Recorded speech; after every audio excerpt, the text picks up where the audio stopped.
ചാരുകാലത്തെ ചേരു ഓർമ്മകൾ. അതൊരു 1988 ശൈത്യകാലമായിരുന്നു. എനിക്കന്ന് 12 വയസ്സ്. ഞങ്ങളുടെ വീടിന് തെക്കുവശത്തുള്ള വാസു അമ്മാവന്റെ ആ പറമ്പായിരുന്നു അന്ന് ഞങ്ങളുടെ ലോകം.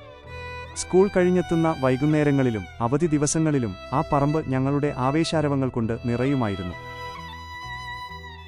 ഷിജു, നസീർ, ഷൈജു, സത്താർ, ബാബു, സജിത്, റസാഖ്, ഷിബു ഞങ്ങളെല്ലാവരും ചേർന്ന് അവിടെ ആനന്ദത്തിന്റെ വസന്തം തീർത്തു. ആ പറമ്പിന്റെ വടക്ക് കിഴക്കേ മൂലയിലായിരുന്നു ആ മരം. കറുത്ത കറയുള്ള ഭയം തോന്നിപ്പിക്കുന്ന ഒരു ചേരുമരം. പക്ഷികൾ പോലും അവിടെ ചേക്കേറാൻ മടിച്ചിരുന്നു. നിലം തൊട്ടുനിൽക്കുന്ന അതിന്റെ ശിഖരങ്ങൾ ആർക്കും ഒരു ഉൾഭയം നൽകുന്നവയായിരുന്നു. ഒരു ദിവസം ക്രിക്കറ്റ് കളിക്കിടെ ബോൾ ആ മരത്തിന്റെ ചുവട്ടിലെ ഇരുട്ടിലേക്ക് ഉരുണ്ടുപോയി. എല്ലാവരും ഭയന്നു നിന്നപ്പോൾ ഞാൻ മാത്രം ധൈര്യത്തോടെ ഉള്ളിലേക്ക് കയറി പന്തെടുത്തു. പുറത്തു വന്നപ്പോൾ സത്താർ എന്നെ കളിയാക്കിക്കൊണ്ട് വെല്ലുവിളിച്ചു. റഫീഖേ, നിനക്ക് അത്രയ്ക്ക് ധൈര്യമുണ്ടെങ്കിൽ ഈ മരത്തിന്റെ കറ നിന്റെ ദേഹത്ത് തേക്കാമോ? ഒരു 12കാരന്റെ വാശിയും എടുത്തുചാട്ടവും എന്നെ കീഴ്പ്പെടുത്തി. ഞാൻ ആ മരത്തിന്റെ ഇലകൾ പറിച്ച് അതിൽ നിന്നും വന്ന പാൽനിറമുള്ള കറ എന്റെ കൈകളിലും കാലുകളിലും തുടകളിലും തേച്ചു. ഒരു വിജയിയെപ്പോലെ ഗമയിൽ വന്ന് കളി തുടർന്നു. സൂര്യൻ അസ്തമിച്ചപ്പോഴാണ് ഞാൻ വീട്ടിലേക്ക് മടങ്ങിയത്. 2 ദിവസം കഴിഞ്ഞപ്പോൾ ആ ആവേശത്തിന് തിരിച്ചടി കിട്ടിത്തുടങ്ങി. പതുക്കെ ചൊറിച്ചിലാരംഭിച്ചു. പിന്നാലെ ദേഹമാകെ വേദനിപ്പിക്കുന്ന കുമിളകൾ പൊന്തിവന്നു. ആ കാലത്ത് ഞങ്ങളുടെ വീട്ടിൽ വൈദ്യുതിയില്ല. മണ്ണെണ്ണ വിളക്കിന്റെ മങ്ങിയ വെളിച്ചത്തിലിരുന്നാണ് ഞങ്ങൾ പഠിച്ചിരുന്നത്.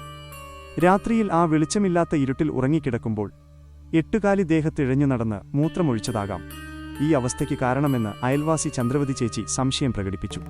ഒപ്പം അടുത്ത വീട്ടിലെ അമ്മണി ചേച്ചിയും ജലജ ചേച്ചിയും ആ സംശയം ശരിവെച്ചു. എന്റെ അവസ്ഥ കണ്ട് പരിഭ്രാന്തിയിലായ ഉമ്മ എന്നെയും കൊണ്ട് ഉടൻ തന്നെ തോന്നിയകാവിലെ വൈദ്യരുടെ അടുത്തേക്ക് ഓടി. വൈദ്യർ നിർദ്ദേശിച്ച കഷായത്തിനുള്ള മരുന്നുകൾ കണ്ടെത്തുക എന്നത് വലിയൊരു കടമ്പയായിരുന്നു. ജോലി കഴിഞ്ഞു വന്ന് തളർന്നിരിക്കുമ്പോഴും വിറകടുപ്പിനു മുന്നിലിരുന്ന് എനിക്കായി അവർ ആ കഷായമുണ്ടാക്കി. അതിന്റെ കൈപ്പേറിയ രുചി ഇന്നും എന്റെ നാവിലുണ്ട്. പക്ഷേ മരുന്ന് ഫലിച്ചില്ല. എന്റെ കൈകാലുകൾ നീരുവെച്ച് വീർത്തു, കുമിളകൾ പൊട്ടിയൊലിക്കാൻ തുടങ്ങി. ഉമ്മ ശരിക്കും ഭയന്നുപോയി. വേദന കൊണ്ട് പുളയുന്ന എന്റെ വ്രണങ്ങൾ നനഞ്ഞ തുണികൾ കൊണ്ട് അവർ തുടച്ചു തന്നു. ഓരോ തവണ നനയുമ്പോഴും അത് മാറ്റി പുതിയത് വെച്ച് എനിക്കരികിൽ കാവലിരുന്നു. ഒടുവിൽ രാധചേച്ചിയാണ് സത്യം പുറത്തുവിട്ടത്.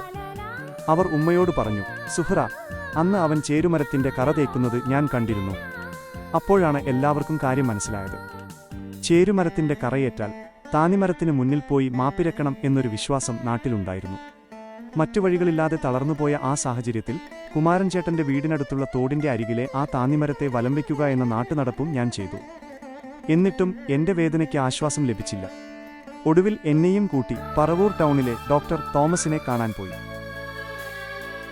എന്റെ അവസ്ഥ കണ്ട് ഡോക്ടർ ഞെട്ടിപ്പോയി. ഇത് ഒരു വിഷപ്പാമ്പ് കടിയേറ്റതുപോലെ അത്രയും ഗുരുതരമാണ് എന്തേ വൈകിയത് എന്ന് ചോദിച്ച് അദ്ദേഹം ഉമ്മയെ ശകാരിച്ചു. രോഗത്തിന്റെ വേദനയും ഡോക്ടറുടെ ശകാരവും അവരെ പാടെ തളർത്തിക്കളഞ്ഞു. പ്രിയപ്പെട്ട ഉമ്മ അവിടെ വെച്ച് സങ്കടം കൊണ്ട് വിതുമ്പിപ്പോയി. ആ സങ്കടം കണ്ട് ഡോക്ടറുടെ ഹൃദയം അലിഞ്ഞു. അദ്ദേഹം ഞങ്ങളെ അകത്തേക്ക് വിളിച്ച് വളരെ കരുതലോടെ ചികിത്സിച്ചു. ഇന്നോർക്കുമ്പോൾ ഹൃദയത്തിൽ ഒരു വേദനയാണ്. പടിഞ്ഞാറയിലെ ചന്ദ്രവതി ചേച്ചിയും തെക്കേലെ വാസു അമ്മാവനും കുമാരൻ ചേട്ടനും തോന്നിയകാവിലെ വൈദ്യരും പിന്നെ സ്നേഹത്തോടെ ചികിത്സിച്ച ഡോക്ടർ തോമസും, എന്തിന് ആ പറമ്പിൽ എന്റെ കൂടെ കളിച്ചു നടന്ന ഷൈജുവും ബാബുവും, എല്ലാവരേക്കാളും ഉപരി ആ വേദനകളിൽ എനിക്ക് തണലായി നിന്ന എന്റെ പ്രിയപ്പെട്ട ഉമ്മയും ഓർമ്മകളായി മാറി എന്നതാണ് ഏറ്റവും വലിയ സങ്കടം. വർഷങ്ങൾ ഒരുപാട് കടന്നുപോയി. ആ പറമ്പും ചേരുമരവും ഇന്നവിടെയില്ല. പക്ഷേ എന്റെ തുടയിൽ ഇന്നും ആ പാട് മായാതെ നിൽക്കുന്നു. ഒരു അമ്മയെ സംബന്ധിച്ചിടത്തോളം മകനെ ശുശ്രൂഷിക്കുന്നത് അവരുടെ കടമ മാത്രമായിരിക്കാം. ഇന്നവർ ഓർമ്മയായി മാറിയ ഈ സാഹചര്യത്തിൽ ആ പാട് എനിക്ക് ആ സ്നേഹത്തിന്റെ അവസാനിക്കാത്ത അടയാളമാണ്. ആ പാട് കാണുമ്പോഴെല്ലാം ഉള്ളിലൊരു വിങ്ങൽ പടരും. ഉമ്മയുടെ ആ തലോടലും കരുതലും ഞാൻ ഇപ്പോഴും അറിയുന്നു. ആ ഓർമ്മകൾ എന്റെ ഹൃദയത്തിലെന്നും അവർക്കു വേണ്ടിയുള്ള പ്രാർത്ഥനകളുമായി മാറും.